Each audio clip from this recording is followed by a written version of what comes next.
Christina. How are you today? Good morning. I'm doing great. Perfect. Oh my God, you look so amazing today. Oh, thank you.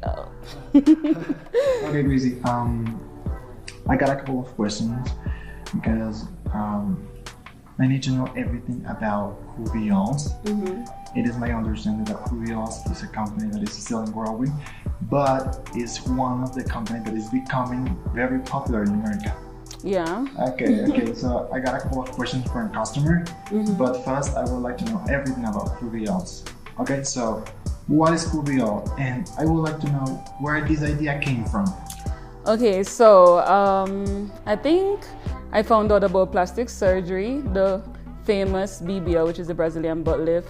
I think it was probably like 6 years ago I found out about them. So that was like, what, I was 23, 24, around there. So yeah, 24. And I wanted to do the surgery in Miami. However, I didn't have the money.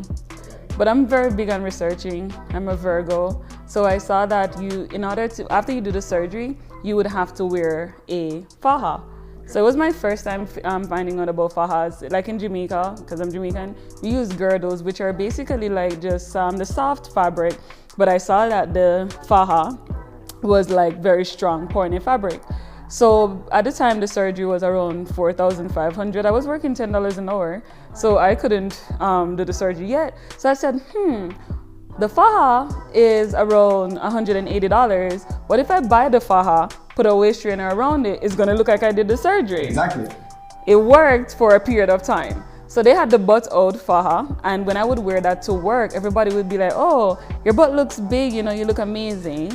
But then when I would take the faja off, they're like, oh, where did your butt go?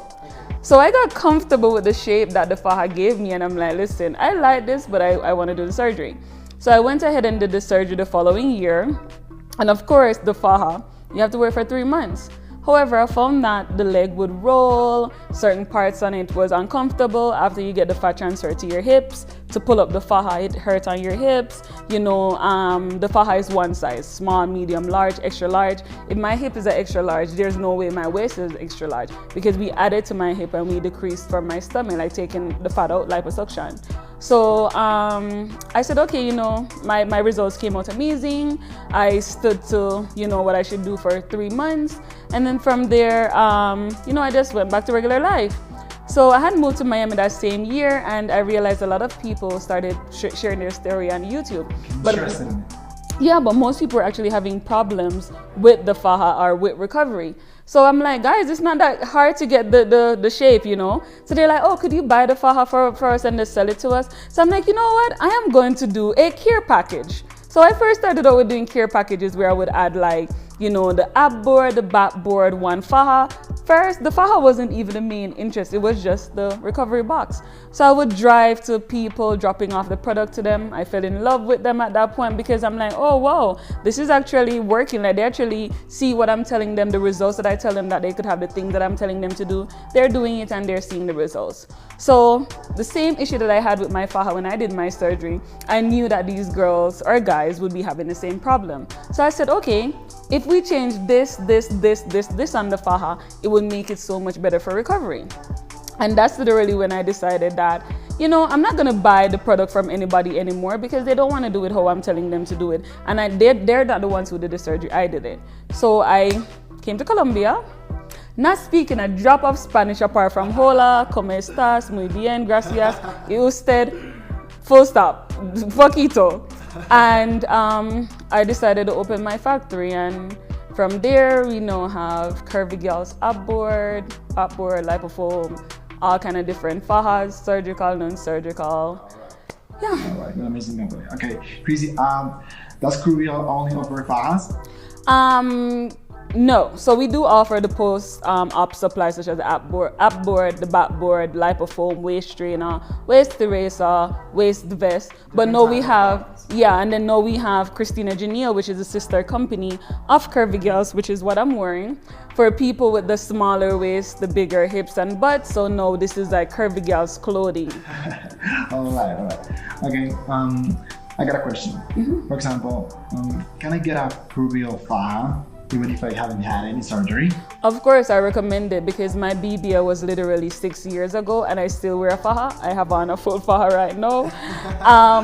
I tell people, like, you know, like back then when you look on, like in the 1800s, these women would wear these tight corsets with their dress and all to literally improve their posture, improve their silhouettes and all. So it's the same thing, whether you're surgical or non-surgical, it's just something to decrease your midsection and actually, you know, just smoothen or curve your hips and your butt. So surgical or non-surgical, of course, you can wear a product. Oh my God, that's amazing. And how do I know what would be the best garment for me?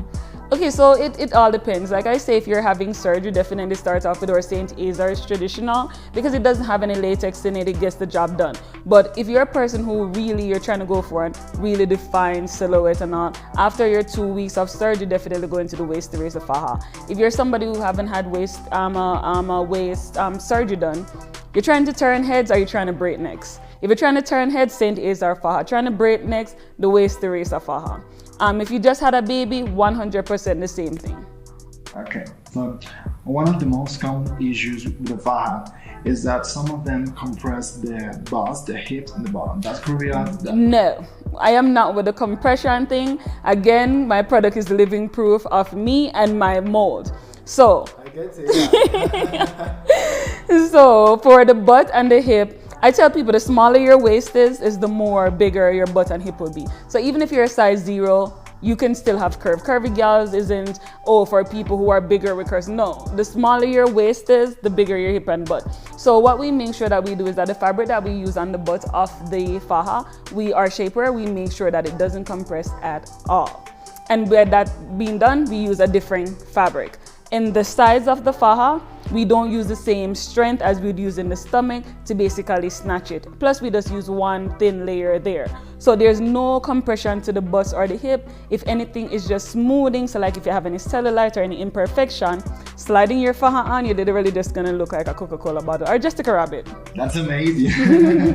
Okay, Chrissy, I could see in the page that when you are going to order a faja or a different garment, it asks for compression. What does compression mean? Okay, it comes back to what I said. Are you trying to turn necks? Are you trying to turn heads? Or are you trying to break necks? It's just literally that. So minimum compressions are for people who just want a little bit of, support to their body. They don't want anything that they're going to feel throughout the day. They just want a little bit, like support, comfort, like something that they know that something is actually like pushing back their body. The normal compression is for people who want a little bit of snatch, meaning you want a little bit more definition in your waist, but not too much. Extreme compression, which is me right here, we're going to break necks. We're going to walk into the room and we're literally going to shift it. It's like, oh wow, who is that? So that's literally the compressions. If you have had surgery done, start off at the first compression because your body just went through a lot of trauma. Within a second week, you could go to like the normal compression, finish off with extreme compression if that's the look that you're going for. All right, so I could see stages. What the stages mean? So the stages are just for surgical clients. When they come out of surgery the first day, they're extremely swollen. So they'll start off with their stage 1. Well, around 2 weeks, you go to your stage 2. Around at the end of the first month, which is 4 weeks, you go to your stage 3. That's okay. And what would be the first thing to keep in mind when ordering? Your measurements, getting your measurements right. I know it might be a hassle that we're asking for measurements and we're asking for the bust, the waist, the hip and all of these questions, but we have to keep in mind that we're not trying to change your body. We're not trying to tell you like, oh, you're too curvy, you're too this, you're too that. No, we're trying to complement your body. It's almost like putting water into like a square shape, a hard shape. If you put that water in those shape inside of the freezer, when you take it out, the ice is going to be shaped in that. So it's extremely important to make sure that you're taking the correct measurement, which we do have, our video section showing how to take the measurements. You take a picture of that measurement as you have the tape measure on you, preferably in inches, so that way the product can be made with the exact measurement that you have. The reason being is that I get it, there's a lot of shapewear out there that you have to wear 2 or 3 one time in order to see result. But remember, I did surgery, I wear these products and I don't play. One and that's it.